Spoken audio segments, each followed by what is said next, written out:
Mutton আছে 500 গ্রাম, আর শাক করছি সজনা শাক, আর এটা আছে সরোচি। পেঁপে দিয়ে থর দিয়ে তরকারি হবে। পেঁপে আর থর একসঙ্গে তেলে ছাড়বো। 5 ফোড়ন দিয়ে দিয়েছি আর পেস্ট করে দিচ্ছি।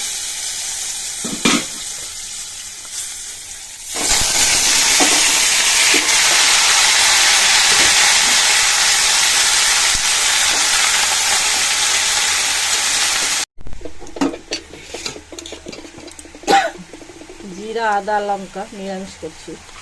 শাক দেখুন, শাক বসেছিলাম, শাকগুলো একদম হালুয়া হয়ে গেছে। সামান্য চিনি দিয়ে দিলাম,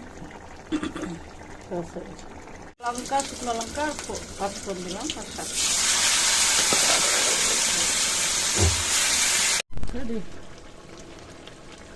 গরম মশলা দিয়ে দিলাম একটু।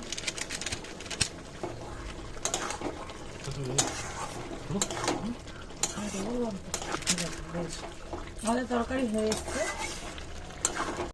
গরম মশলা দিয়ে দিলাম আর মাংসটাকে প্রেসারে সিদ্ধ করে নেব।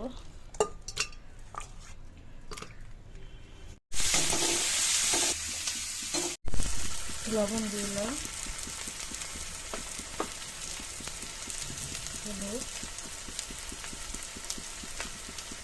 জিরা আদা রসুন লঙ্কা।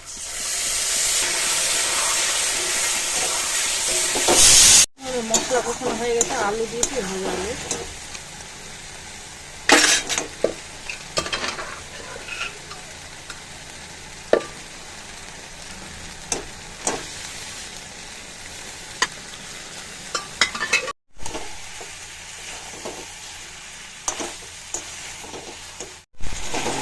কষানো হয়ে গেছে, মাংস সেদ্ধ করে জলটা দিয়ে দিলাম।